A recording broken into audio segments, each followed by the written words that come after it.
All right, well, we're back to work on the C6 competition drift car build. We're on the home stretch, but a lot of people tell you the last 10% takes a lot of time, and it usually does. And we've opened that next chapter. There's a few fab projects left, but we mainly have wiring and then plumbing. You know, doing our lines and fittings. So there's a lot of them. We got coolant lines, we got dry sump tank lines, we got oil feed, high pressure lines, we've got turbo coolant lines, turbo oil lines, wastegate lines, fuel lines, a lot of lines. A lot of lines. So we're trying to navigate through that, figure out the best way to route them all and keep them all in one happy family, you know? So along with that, the wiring we're getting started on. We got the smart wire in here with the keypad, started listing out our different inputs and outputs. We are waiting on a couple connectors for that. So where we're gonna start today is the elephant in the room, our coolant fittings. These are the biggest fittings that have the worst route to go through. The oil lines we planned around, those have a pretty simple, easy route. The fuel lines, a little rough, but they're small, pretty straightforward. Whereas these Dash 16 coolant lines are a bear, no matter what project it is. So our plan is to go through this back plate here with bulkheads, and yeah, we just need to try to go from A to B. It's gonna be a little tricky, but I think we can get it done, and I'd like to get that done since it'll be the hardest, and then kind of center everything else around that, all the other lines that need to kind of crisscross paths. So that's the plan. Stanley's. I guess let's quit jibber jabbering, and me and Josue pondering. We've done probably a few hours of that since we got anything done the last time we were working on the car. It's been a pondering stage of the project. We're gonna get to work. Moral of the story, so let's get into it.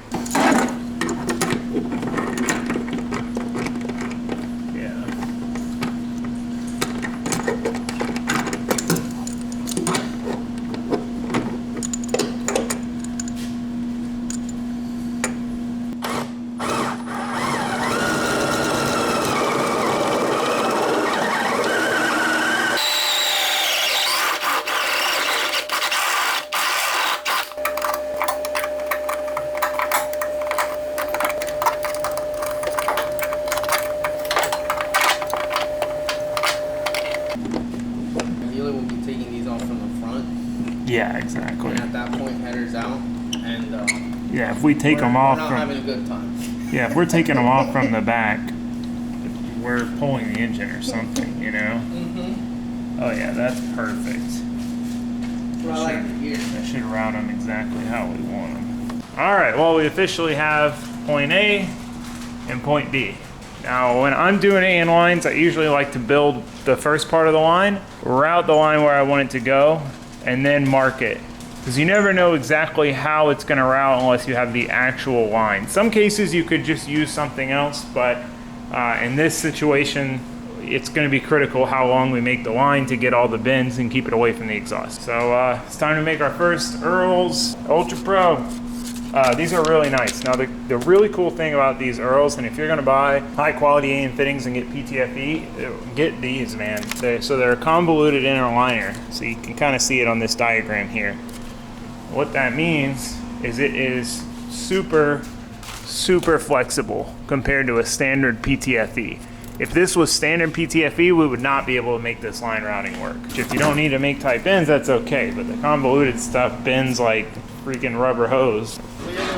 So the time had finally come to commit to making these lines. So these are actually pretty easy to assemble for a PTFE line. If you don't know the difference between a PTFE and a regular AN hose, basically the PTFE is more of a Teflon inner liner. It's a very thin, hard liner that doesn't break down like rubber does. Now, the difference is instead of just having the lower piece and the upper piece that you screw together, you now have a collet that goes on the inside that basically pinches everything together. So it's just a third step in the process. But luckily, these assemble pretty well. They've got the convoluted liner that the collet threads onto.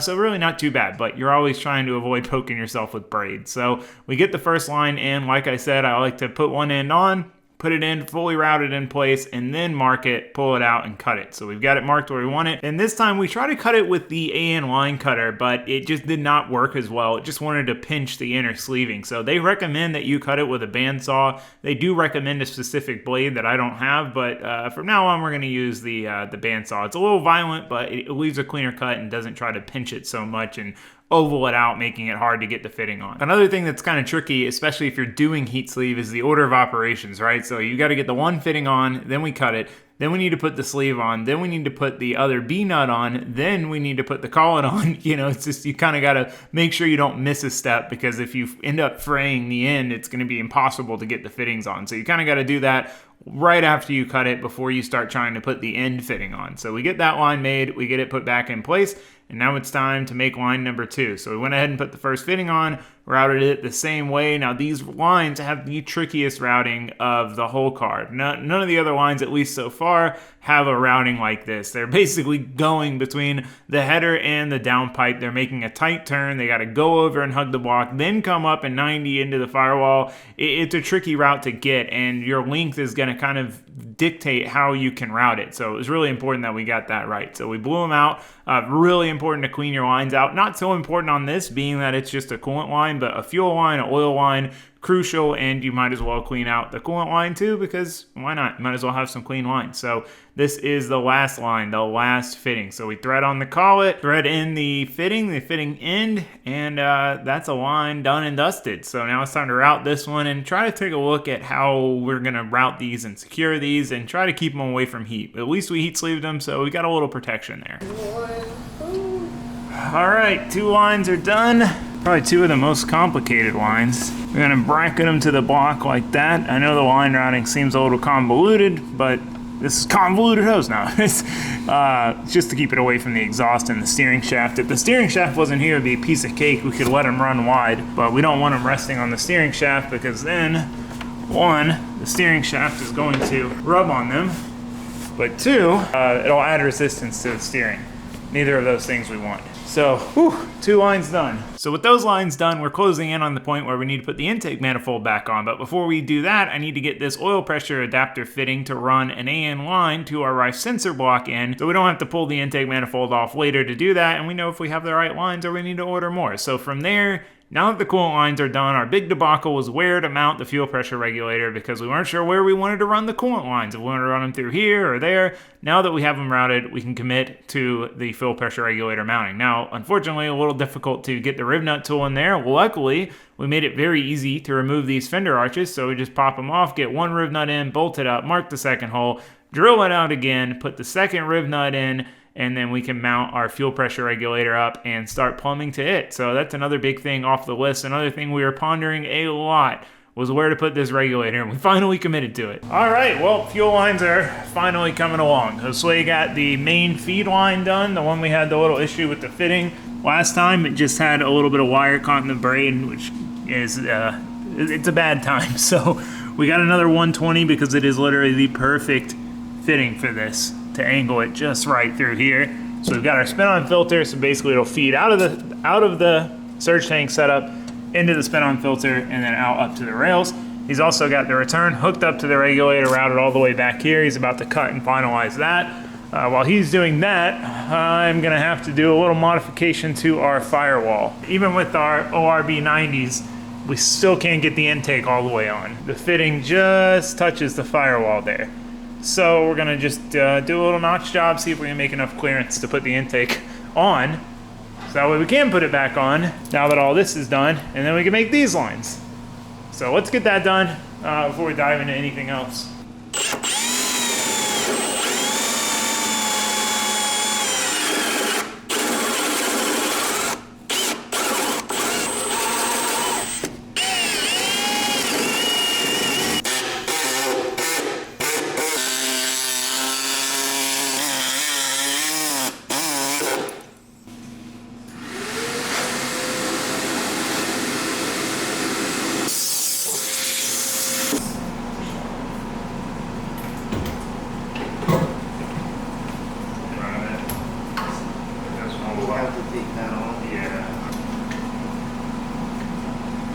All right, we got the intake manifold roughly fit back on here. We didn't bolt it down yet because it's gonna have to come back off, but we got all the lines hooked up, so the feed lines are hooked up. So we got the return line done and back in, so now he just needs to make these last 2 return lines from the rails to the regulator. So we did a full-on simulation, put the intake back where it would be so that obviously we get those right, because it's a tight tolerance. If you make them a little too long or a little too short, it's gonna be a pain. So he's gonna start working on those. Our notch worked out perfect. Plenty of room for the fitting, plenty of room to get it on there. So A1, fuel lines are coming to a close. So I got some cool parts in while he's working on that. One, I ordered these from Monkey Fab Garage. So they're trim rings for our hood, for our wastegate tube holes. So I found them on there, and it's funny enough because I've talked to the guy before, a really cool guy, and I ordered them and he sent them super quick. So he does the engraving on them. And I was like, well, if we can get them engraved, we might as well. So I got enough jibber jabber on the trim rings. So I really want to get those on and see what they look like. But we also got a very important piece of the puzzle here. We have our wiring bulkheads. So I debated on this a lot in the wiring department. A lot of things about the wiring really just kind of came down to time. How much time do we have? What can we do? What can we kind of cut out that we don't necessarily need to do now that we can do later? I'd like to do a full proper motorsports harness for this car at some point, but that's just not really in the cards right now with how much time we have left to build it. So we're gonna do kind of a cross that'll make it easy to convert to that style later on. So by doing that, one of the things is bulkhead connectors. I've always wanted to do bulkhead connectors on a build, specifically for the engine harness, because that way we can put everything that's on the engine, that's attached to the engine, on this connector, and then if we need to pull the engine out, pop this connector off at the firewall, drop the engine, wiring harness stays with the engine. So that's a big thing. So I got these as kits, probably cheaper to have just bought all the pieces individually, but it's way easier to do it this way. So it comes with a backing plate to make bulkheading it easier, which is nice and makes it to where you can thread this on without it spinning. So it came with all the pins and everything. It just made it simpler than trying to track down this stuff individually. So I did a dual connector for the front. One's gonna be, like I said, the engine harness, everything that's attached to the engine.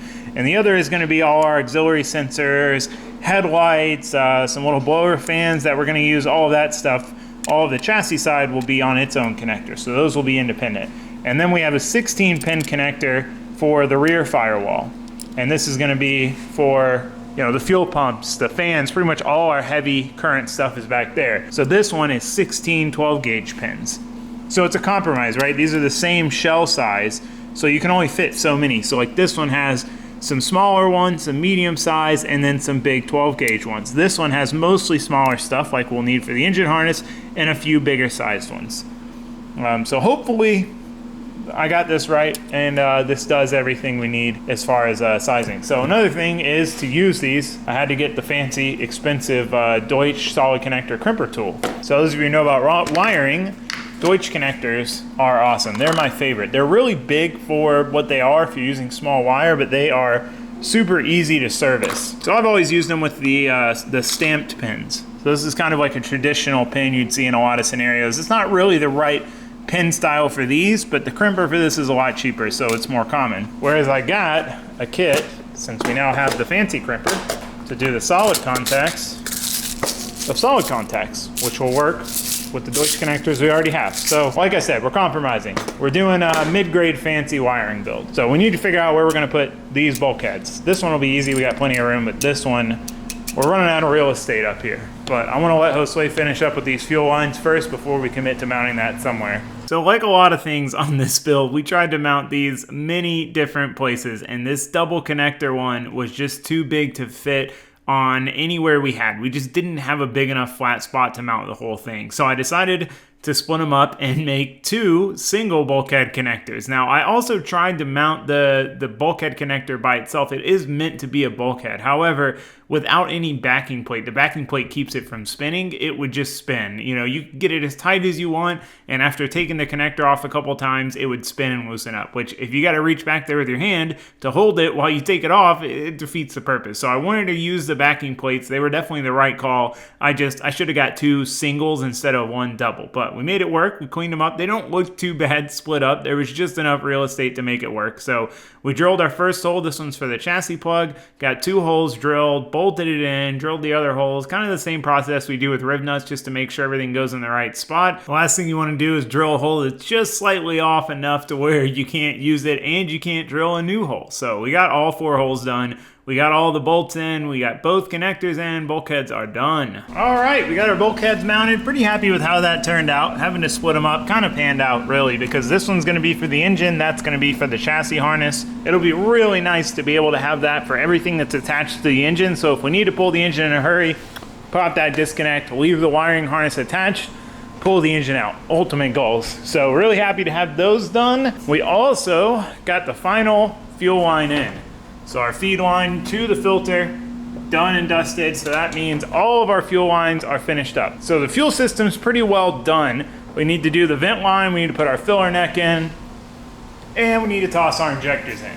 But other than that, most of the hard stuff's out of the way. The fuel system is about complete, which is huge. That is a big thing to have knocked off the checklist. Now, naturally, I'd like to continue down the wiring path. I'm in the wiring zone, but we need to switch gears a little bit because we're gonna be taking our entire hot side off, our downpipe, our turbo housing, everything, and sending it out tomorrow morning. So basically, heat management is my biggest concern on this car. Heat management will make or break us. There's just only so much room you can make, and there's only so many places you can put stuff. You end up with hot stuff next to stuff that needs to be kept cool. And that can cause all sorts of issues. So that's something I've been really stressing about, focused on, and it's something that we really need to get done correctly. And if we can get it done right, it could make the difference between this car being super reliable, never have to pull the hood off, just go turn laps, and being problematic where we're pulling into the pits after every lap to fix something. So I do not want that. I want this car to be as reliable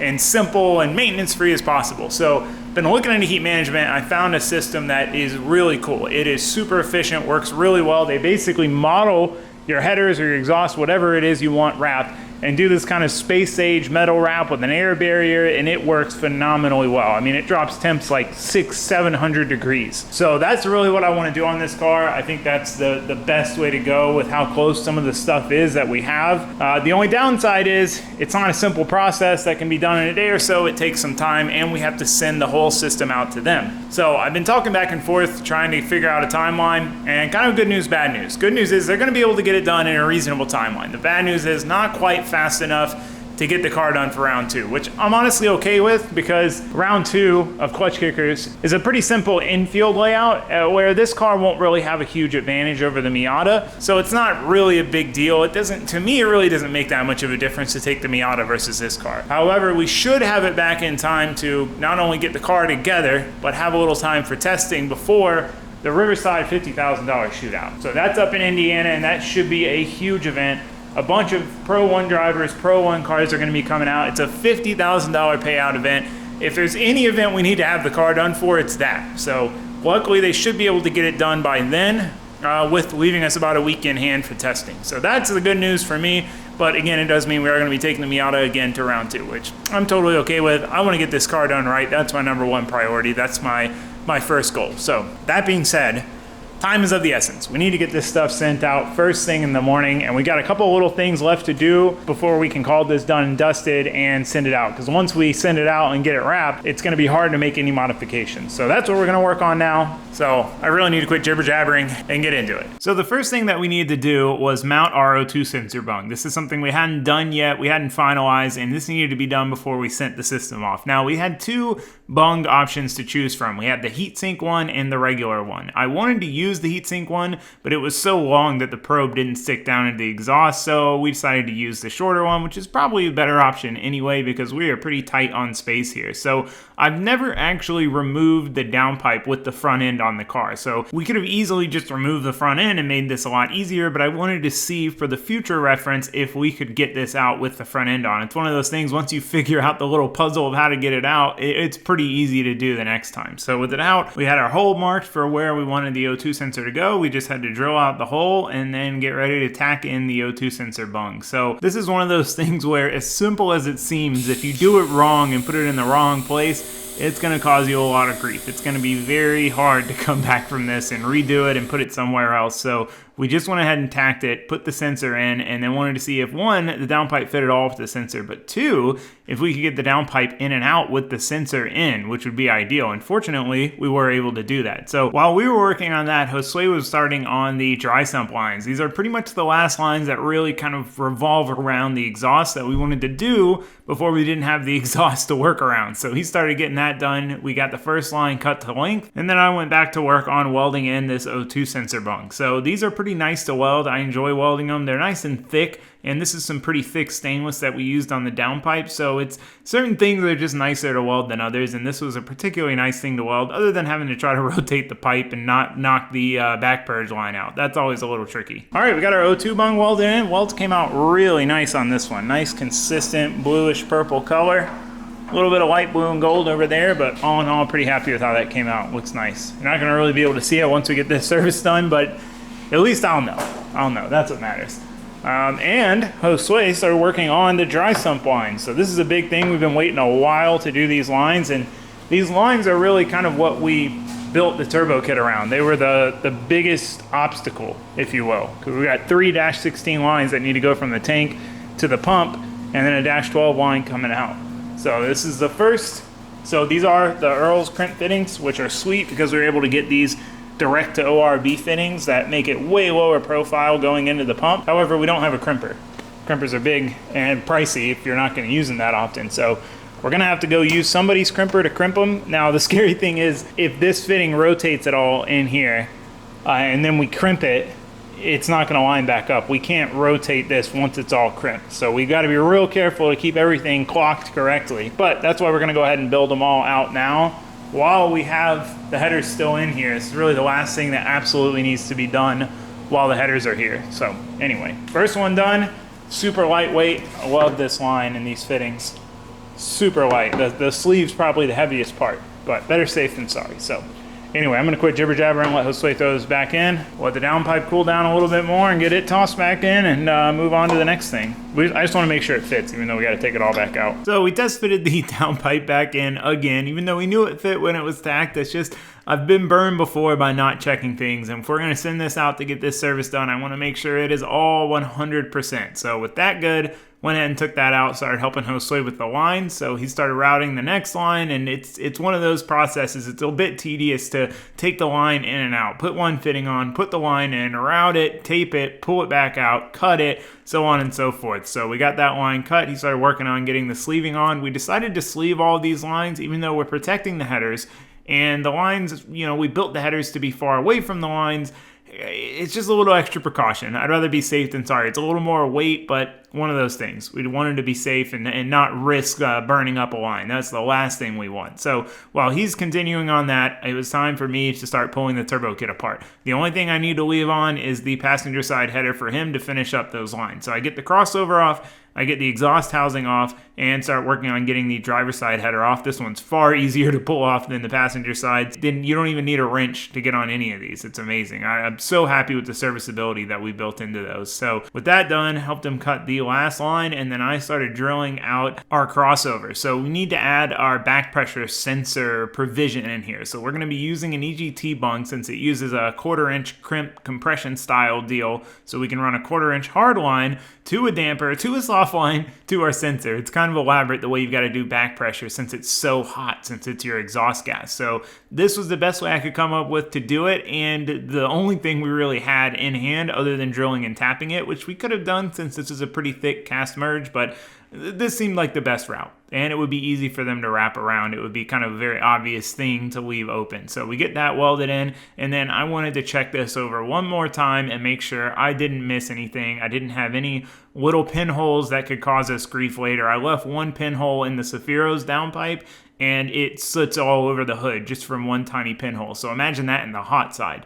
So with that done, Josue got the last line done, which meant we could finally pull off the last piece of the puzzle, the passenger side header. Now this one requires moving the alternator bracket because it needs to kind of come up and out. We were able to get it in and out when we built it until we put the V-band flange on. We were so close to being able to get it in and out without having to do any extra steps, but at the end of the day, you're not pulling your headers that often. If you're pulling your headers, pulling the alternator is probably the least of your worries, you know? So we get the alternator and bracket off, and we start pulling this header off, and with that done, The exhaust system's completely off and ready to send out. What a weird feeling to tear this thing apart. So one more thing I wanted to do, just to make our lives a little easier in the long run, is weld on these spacers for our alternator bracket. So these you normally kind of hold behind the bracket and bolt it in. They space it out and get your belt spacing right, but it's always tricky. It's always kind of a nuisance to try to keep them in place. So just a couple tacks to hold them there. We know they're the ones we need.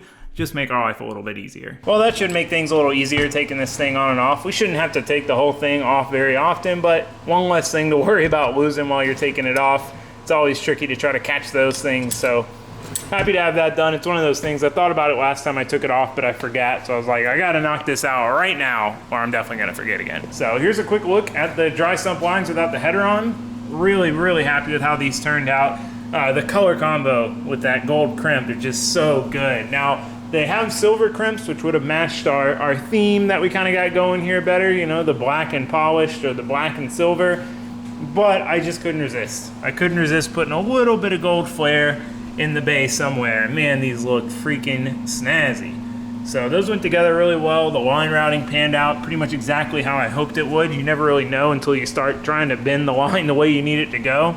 Still got plenty of room around the starter to get in and out and get to the wiring and get back here to the crank sensor. So far so good, man. That's a lot of hard lines that I was kind of worried about how they were gonna all route out of the way. All the big ones, you know? So that's huge to have that off the list. So we obviously got the whole exhaust system out. So this is everything that we're getting wrapped. Both headers, Y pipe to merge, turbo exhaust housing, both wastegates, both screamer pipes, and obviously the downpipe and the second portion of the downpipe. So this one's definitely most important. This area is pretty important. This area is not so important, but it's still right next to the trans, and I think keeping heat away from the trans is going to be good no matter what. So that's why I decided to go all the way to here, which is another reason why we added that slip joint. So I'm really excited to get this done. I wasn't sure if we were going to be able to get it done in time, and I didn't want to try to run without it or do something temporary. So the fact that we're able to work this in, so excited. This is it. The only thing is, this is going to look totally different when we get it back. You're not going to see any of my hard work, any of the welds I put so much time into. This is the last time we're going to see them. They're all going to be covered up. But hey, it's definitely for the good. This will make a massive difference. So that being said, we are pretty much out of time for today. Plenty more work to do while the headers are gone. Hopefully we get them back quick. If we can keep trucking, keep cruising along at this pace, I think we can get this thing done in no time and be ready to test it. So hopefully, fingers crossed. We just got to keep working. That's all there is to it. So anyway, I'm going to quit jibber jabbering. I'm going to let you guys go. I hope to see you next time, but for now, that's it. Thanks for watching. Thanks for subscribing. Goodbye.